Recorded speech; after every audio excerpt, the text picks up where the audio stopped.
తీసుకుంటాను అని BRS car గుర్తుకు ఓటు వేసి గెలిపించాలి అని బీఆర్ఎస్ 7వ వార్డు అభ్యర్థి అనంత్ రెడ్డి అన్నారు.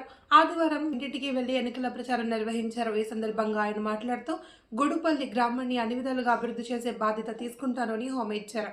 ఈ కార్యక్రమంలో బీఆర్ఎస్ నాయకులు, కార్యకర్తలు తదితరులు పాల్గొన్నారు.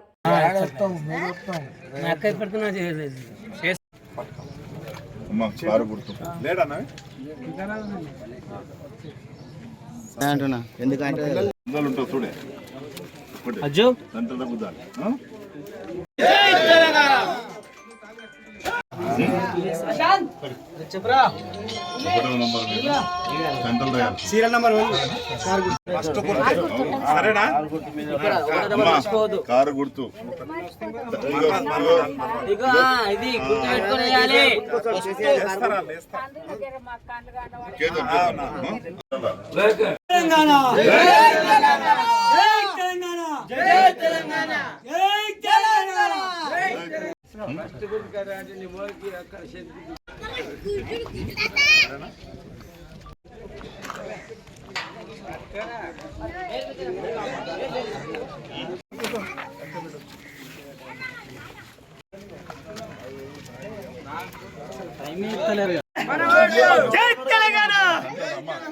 అక్క ఈ ఇట్లా అంటుంటారు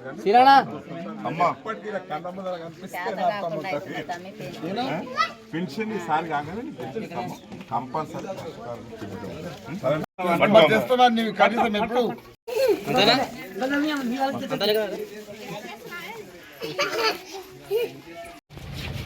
అమ్మా అమ్మా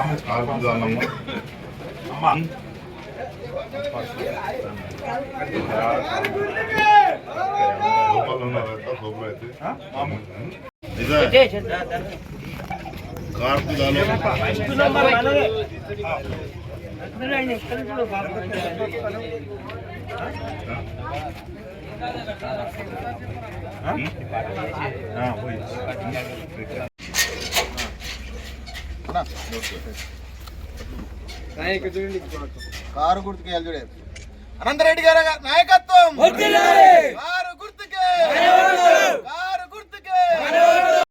అమ్మా చెప్పుడు కాదు కంపల్సరీ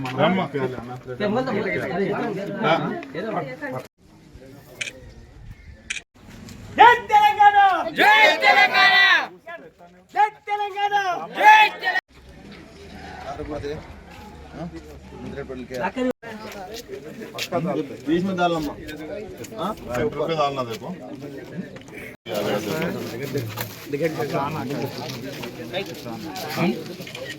మున్సిపల్ ఎన్నికల్లో భాగంగా 7వ వార్డు అయినటువంటి అభ్యర్థి చిట్యాల అనంత్ రెడ్డి ఈ కార్యక్రమానికి పట్టణ అధ్యక్షుడు గోపాల్ గారు, మాజీ కౌన్సిలర్ నరసింహులు గారు, లక్ష్మణ గారు, వెంకట్ గారు, అంజన గారు, నరసింహులు గారు అందరికీ కూడా అన్నా తమ్ముళ్ళు అందరికీ కూడా పేరు పేరున నా యొక్క శిరస్సు వంచి పాదాభివందనాలు. ఈరోజు ఇక్కడ వచ్చినామంటే మనం ఒక్కటే ఉద్దేశం, చిట్టెంపల్లి గ్రామంను అభివృద్ధి పదంలో నడిపిద్దామనే ఒక ఉద్దేశంతోనే ఒక నిదానంతోనే వచ్చినాం తప్ప వేరే ఉద్దేశం కాదు.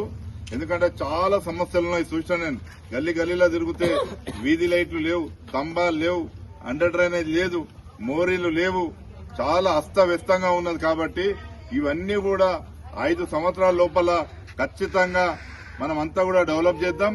రాబోయే ఎలక్షన్ లో కూడా మన ఎమ్మెల్యే గారు డాక్టర్ మెత్కు ఆనంద్ మాజీ ఎమ్మెల్యే గారు గెలుస్తాడు. కాబట్టి మేము నిధులు ఎక్కడికి తేవాలనేది మేము గతంలో 5 సంవత్సరాలు నేను గాని గోపాల్ గాని కౌన్సిలర్ గా ఉన్నాం. ఎక్కడికి నుంచి నిధులు వస్తాయని మాకు బాగా ఐడియా ఉన్నది. కాబట్టి ఆ అవగాహన ఉన్నది. కాబట్టి ఆ అవగాహనతోనే మేము ఇక్కడ డెవలప్ చేద్దామనే ఒక ఉద్దేశంతోనే వస్తున్నాం. కాంగ్రెస్ గవర్నమెంట్ ఏర్పడి ఇలా 26 నెలలు 28 నెలలు అవుతున్నది. నువ్వు ఇంట్లో గ్యారంటీ కార్డులు అన్ని ఇచ్చినావు, 6 గ్యారంటీ కార్డులు అన్ని ఇచ్చినావు. ఏం చెప్పినావు? అత్తకు పింఛన్ వస్తున్నది, కోడలికి 2500 ఇస్తున్నావు. ఎక్కడ పోయింది? ఇలా 26 నెలలు అవుతున్నది. మనం అందరం పోయి ఆ మంచినీళ్ళని పట్టుకొని మంచిగా తాగొచ్చు. అంటే ఆయనకు మనకు సేవ చేయాలనే ఉద్దేశం ఉంది తప్పిస్తే ఈడ ఏమో చేయాలి ఇంకేమో చేసి నేను కౌన్సిలర్ అయి పెద్ద సంపాదించుకోవాలని రాలేడు. ఈ తప్పుడు ప్రచారాలను ఎవ్వరు నమ్మొద్దు. అనంత్ రెడ్డిని భారీ మెజార్టీతో గెలిపించినట్లయితే ఇక్కడ ఉన్న నర్సింగ్ కావచ్చు, నేను కావచ్చు, మీకు అందరం అందుబాటులో ఉంటాము. అనంత్ రెడ్డి గారు కూడా మాకన్నా ఎక్కువ మీకు అందుబాటులో ఉంటారు. మీరు ఓటీస్ వేసి చూడండి. ఆయన అక్కడిక్కడ ఆయన కాదు. నేను అందుకే ఏమంటున్నానంటే సాకేత్ నగర్, కమలనగర్లో పోయి అడిగి చూస్తే ఆయన ప్రజలకు ఎంత అందుబాటులో ఉన్నాడనేది తెలుస్తుంది. దయచేసి నేను చిట్టంపల్లి ప్రజలందరినీ కోరేది ఒకటే, అనంత్ రెడ్డి అనేటువంటి వాడు మనవాడు, మన ఇంటివాడు. కాబట్టి ఆయనను గెలిపియండి. మనం ఏం పనులున్నా ఆయన సొంత నిధులు తెస్తాడు. అవసరం అయితే ప్రభుత్వం నుంచి నిధులు తెచ్చి మీ అభివృద్ధికి మేమందరం తోడ్పడతాం. తప్పకుండా భారీ మెజార్టీ మన అనంత్ రెడ్డికి ఇచ్చి గెలిపించాలని మీ అందరినీ హృదయపూర్వకంగా